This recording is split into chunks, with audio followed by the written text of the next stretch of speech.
Bonjour Gaëlle. Bonjour Stéphanie. Alors ça y est, cette fois nous y sommes. C'est de nouveau la rentrée pour les grands et les petits. Et c'est une étape importante pour les parents et leurs enfants. Qu'est-ce que tu pourrais conseiller aux parents justement pour les accompagner au mieux dans cette rentrée 2022 ? Alors effectivement, c'est une étape qui est toujours très importante avec beaucoup de découvertes pour les enfants, qu'ils soient tout petits, pour une première rentrée, plus grands, avec des changements d'enseignants par exemple ou de camarades. Donc les enfants vont vivre des journées très remplies au niveau émotionnel, relationnel, au niveau des apprentissages et au niveau sensoriel. Ils arrivent le soir, ils sont fatigués.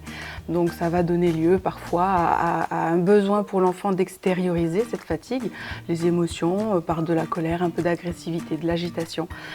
Il va falloir que les parents soient prêts à accompagner leur enfant. Je sais que nous aussi on a nos journées, les soirées sont fatigantes et on n'est pas toujours disponible au niveau émotionnel et pourtant il faut qu'on le soit pour nos enfants. Donc soyez disponible, plus disponible le soir en fin de journée pour accueillir votre enfant à l'arrivée de l'école. Ensuite, dans les classes CP, CE1, CE2 et ensuite, on est sur les temps de devoir. Arrivé au soir, l'enfant va devoir produire et encore se remettre au travail au soir. Donc c'est des temps qui peuvent être un petit peu compliqués au niveau familial. Faites-en un temps agréable. Faites-en un temps agréable où vous allez donner à l'enfant la possibilité de faire des essais et des erreurs. On est à l'école pour apprendre, donc il y aura des erreurs qui vont permettre à l'enfant de construire ses apprentissages et de grandir. Donc valorisez-le dans l'effort qu'il fournit, dans le soin qu'il a mis à se mettre à ses devoirs et le fait que de ses erreurs, il va se construire et puis il va progresser.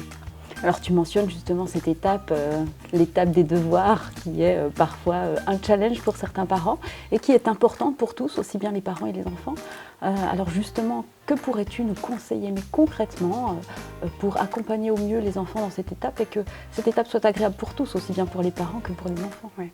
Alors le temps de devoir, c'est un temps où l'enfant doit pouvoir jouer, doit s'amuser. On arrive le soir d'une journée, c'est comme nous, quand on rentre de notre journée, on en a plein dans la tête. Donc il faut trouver des astuces avec son enfant pour faire de ce temps de devoir un temps de jeu, un temps ludique. On l'a vu à plusieurs reprises, l'enfant construit ses apprentissages au travers du jeu parce qu'il y prend du plaisir et il y trouve une motivation. S'il est dans le conflit avec le parent, s'il est dans l'opposition, c'est quelque chose, une situation qui va le figer dans ses apprentissages et dans son désir de progresser. Trouver des jeux en rapport avec les apprentissages qu'il est en train de faire et les devoirs qui sont proposés pour permettre à l'enfant d'être dans un temps très motivant et dans une relation très positive avec les parents. Alors justement, aurais-tu un exemple concret à nous partager ?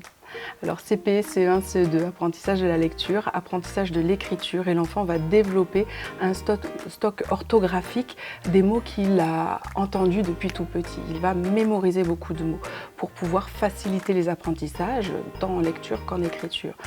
Donc vous connaissez ou vous allez connaître progressivement ces listes de mots-outils ou de ces mots invariables à mémoriser par cœur, souvent très fastidieuses ces listes de mots. Vous prenez les listes, vous les notez sur des petits papiers et vous les mettez dans le chapeau. Vous tirez au sort, vous prenez une petite ardoise effaçable, vous tirez au sort l'un après l'autre le petit mot et vous l'écrivez de 3 façons différentes sur le tableau. L'enfant aura à choisir la meilleure orthographe, celle qui est vraiment en adéquation avec le mot à mémoriser. Et pour que ce soit ludique, il faut que ce soit un aller-retour, donc à son tour qu'il soit acteur, de tirer un petit papier, d'imaginer 3 façons d'orthographier le mot et de proposer aux parents de faire le choix. Il va comme ça, de façon ludique, développer la mémoire orthographique des mots qu'il apprend à lire et qu'il a entendus depuis tout petit. Merci beaucoup Gaëlle.